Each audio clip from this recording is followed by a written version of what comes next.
So the PC platform is one of the most unique gaming experience on the planet. It has its own share of judgments from console owners. I have been a console owner for at least 25 years. My very first console was the Super Nintendo. And yeah, I mean, call me biased, but to this day, 16-bit graphics will always look very appealing to me compared to modern graphics. Anyways, that's not the point. Hey everyone, I am Abe, and in this video I do want to share my 1 year experience of PC gaming after being on console for a very long time. And I do hope that this video will help you decide if you do want to get into the PC platform.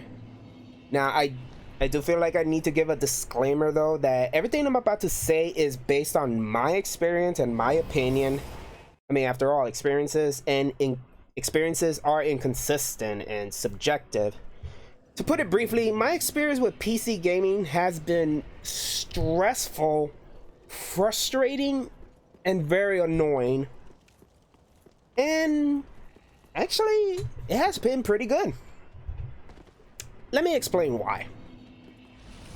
But before I explain, let me go ahead and take you back to the beginning. So, one of the reasons why I wanted to get into PC gaming is that I wanted the perk of early access games.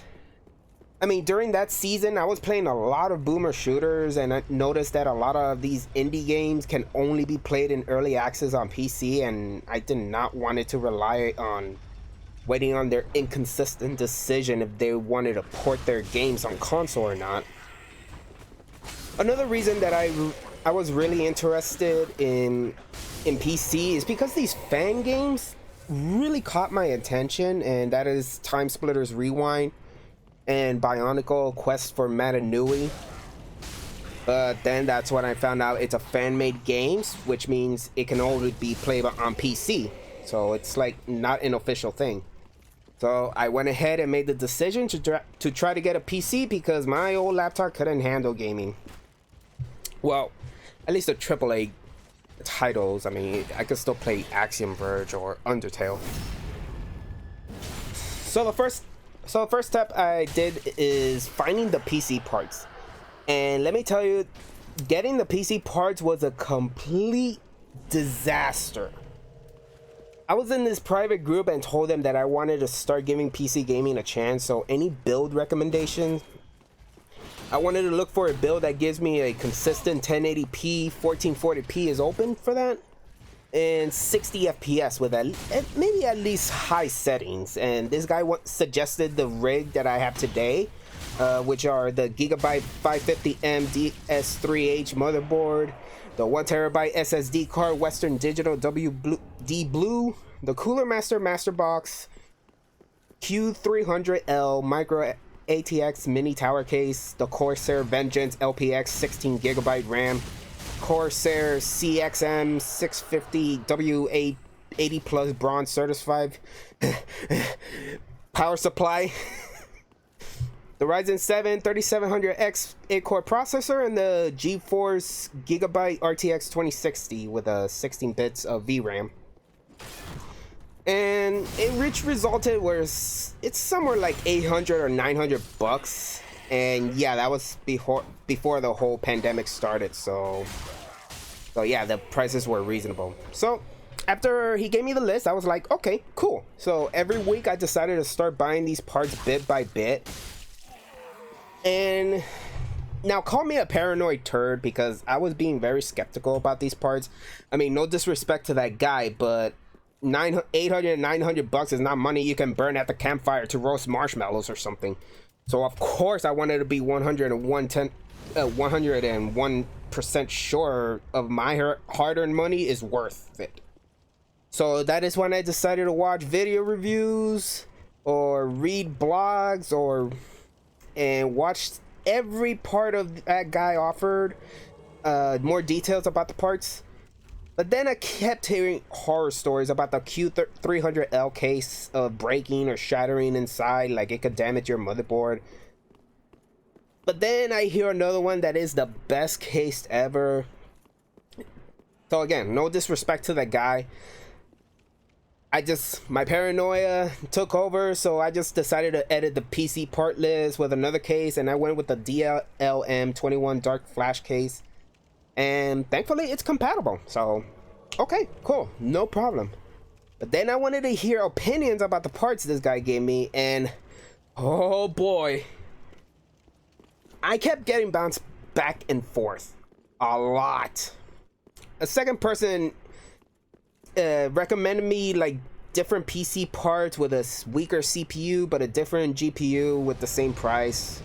But then another one gave me a different list with a different motherboard, but his list made the PC part picker give me a red flag that is not compatible, and the only thing he told me to do is just to update the BIOS, and it was just driving me crazy. And this other person told me she had a very bad experience with the RT 2060 and she did not recommend it. You'll probably get the point. It was driving me nuts that the PC community could not make up their mind on which parts should I get. So, you know what? I was like, screw it. I just decided to take the leap of faith and go with the parts that the first guy gave me. So a few months later, I got all the parts, and then comes the most interesting part, the building. Oh, the building. Where do I start with this one?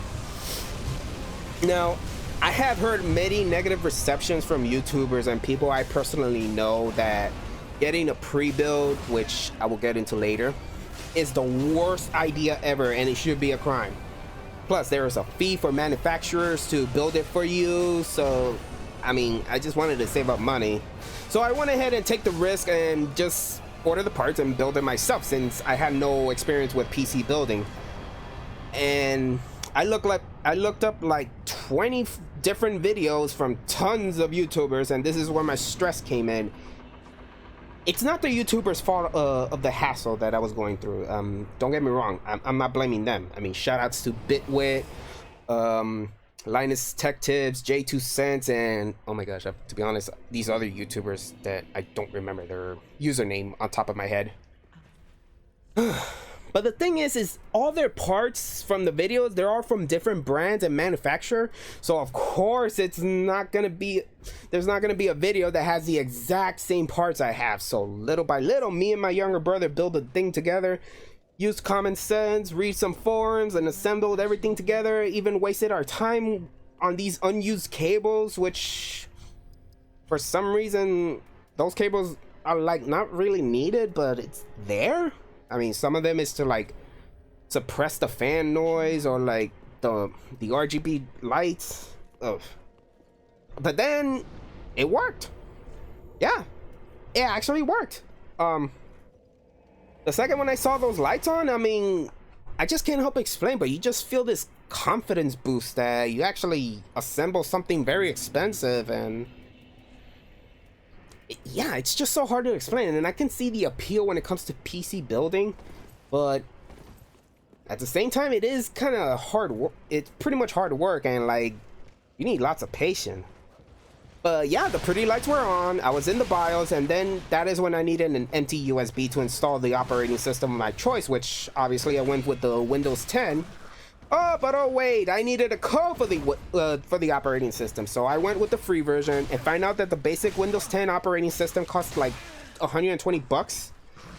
But yeah, oh joy, more money I needed to spend. So I googled if there's a better way to get these operating systems. They recommended me Kingwin. Yes, I know they're a reliable source nowadays, and I did bought a lot of cheap Steam games from them, but that was before I heard about them. So you could get the operating system right there for a very cheap price, but the thing is, I never heard of that site before, so I googled some reviews of it. I paid attention to the ones that says it's somewhat reliable. Wait, somewhat?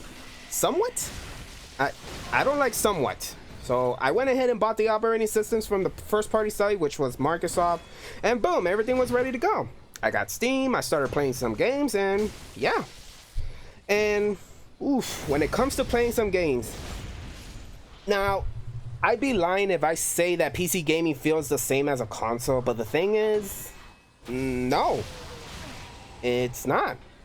In fact, it's a better experience.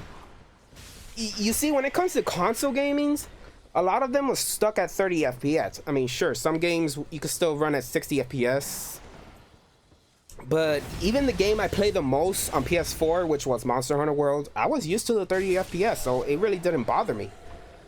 But then that's when I decided to play Monster Hunter World on my PC at 60 FPS, and the first time I saw it, I fell in love with it. Like, all these wasted years I could play these games at a very smooth frame per second.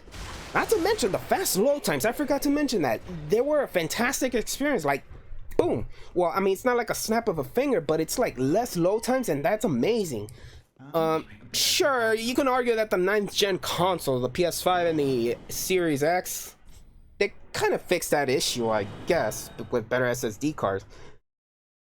But still, the point being is that the fast load times blew me away, and I was playing my games at 1440p also, which is a step up from the 720p and 1080p I was playing for a very long time.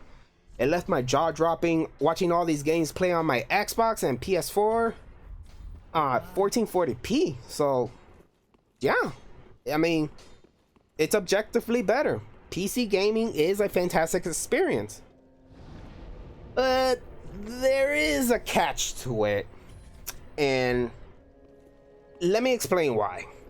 Now, I am not saying that all PC games are guilty of this, but some PC games have given me a lot of trouble, and that is where reading forums and messing with the settings comes in. For example, the Evil Within on PC was like zoomed in, so once again I had to spend like an hour looking up videos, reading forums, and 1 hour later it turns out that I had to disable the DPI settings. So I had to go to the game folder, right click, click properties, and disable the DPI settings, and problem solved. Okay, cool. But then one day I wanted to play Doom 2016, but it turns out when I boot up the game, it just crashes. So again, I had to read forums, look up videos, and none of their advice works for me. So this guy on Discord asked me if I verified the integrity of the game files, which I had no idea what was that. But I went along with it and followed his advice and validate the files from Steam, and problem solved. Okay, cool. No more issues. I mean, and by doing all those, it looks like I keep learning more and more about PC. And I think that's something that you need to know, is that when it comes to PC management, you still learn new stuff from this day. Now that I learned this method too, so it's like owning a car now. Because you know, when all this time you've been relying on the bus or any transportations, now you got to worry about steering fluid, the oil, the anti-freezing coolant, etc. Just like how you got to check your drivers or your drivers of every device is up to date on the PC. I mean, especially the graphics card. It is best mentioned. You got to mention that the graphics card driver is up to date, so that way you have a smooth experience. Oh, but guess what? Monster Hunter World was giving me my brother graphical glitches on the game, and the game was crashing. So what do? We spent like 2 hours trying to look up videos or reading forums how to fix the issues. Some you gotta say you gotta disable the DLSS. Some you gotta say you gotta lower the settings. Some say it is a GPU hardware issue, which I kind of disagree. It's a brand new GPU, you know. Some say it's a driver issue, so we went to sleep. And the next day I updated the driver on my end. Turns out I was getting graphical glitches too, so it turns out that we had to roll back drivers. So what do we do next? Which we had to Google how to, but the previous version was not available on my PC, so I had to go to the NVIDIA website, put it on my spec information, look for the previous version of the driver, install it, roll back the driver, restart the PC, and problem solved. Yay, PC was running great again. I could go on, but you are starting to get the point. Based on this experience, I can see why console players shy away from PC. The simplicity of console gaming is just very appealing. Because what do you need to do with console? All you need to do is plop the disc in or digital download. Download it, update it if it's need to, and boom, that's it. That's all you need to do. But PC gaming is on a whole new level just to run a great game, you know. So yeah, PC gaming is great, but it does come with more responsibility. Now, I did mention earlier about pre-build, and the majority of the PC community has advised to avoid buying pre-build. So a few months later, I wanted to share my PC experience with my younger brother, and I decided to buy him a pre-build for his birthday. I mean, the reason why I went for pre-build, because he was not big tech savvy, and I'm not sure if he had the patience to assemble the parts and build them for himself. So that's when I want to go ahead and test the waters on pre-building. So, and by the way, this was during the pandemic, so it was much more convenient for me to get the pre-build because scalpers are being a bunch of turds and not making the PC parts, getting the PC parts, especially the graphics card, easy to get for a convincing price. So I thought the best way I can get him is by getting him a pre-build with a Ryzen 5 3600 and a GTX 1660 Super. The pre-build arrives and I asked my other younger brother to check if everything's working. So far, no problem. Cable management was well organized and tidy. It came with a mouse and keyboard. Everything was working great, except for one thing. We found out that the mouse that came with it was not working whatsoever. So he decided to go to Walmart, buy another mouse, and bam, problem solved. Everything was working. He got a Steam account. We were playing games online, which was an amazing experience. So yeah, everything was great. So I try to test the pre-build waters again. So that's when I decided to buy another pre-build, but this one is for my best friend's birthday. The problem is he doesn't have any experience for PC building and he lives in another country, so I can't be there to supervise him nor help him build it. I got him a Ryzen 5 2600 and a GTX 1660 pre-build. The pre-build comes in, and guess what? We found out that the SATA was actually not connected. So by video call with an average buffering connection, which was, it was a little bit frustrating, I had to guide him how to connect it. Afterwards, everything was working just fine. Till the next month just comes in.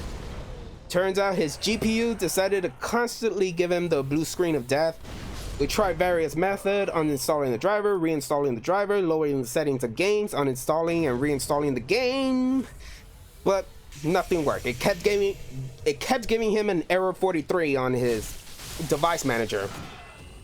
So I had to contact the seller and ask them to send him a replacement graphics card. And from here, I can't really give out information because he still have not received his new graphics card yet.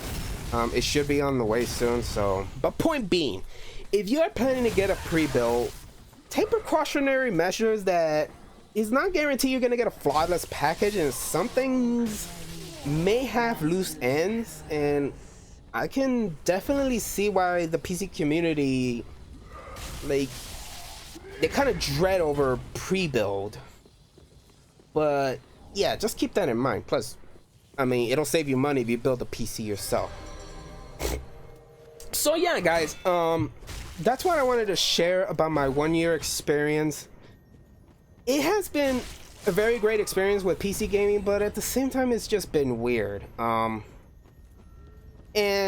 don't get me wrong, I'm not gonna be one of those PC master race or gonna look down on console gaming, because I still love console gaming, especially on my Switch.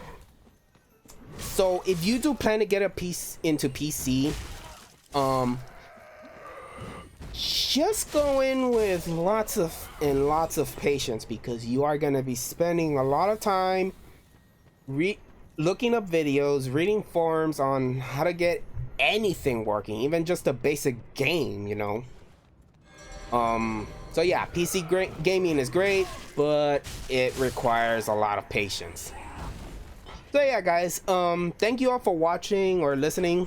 If you do enjoy this video, be sure to like and subscribe, and I will catch you on the next one. So laters.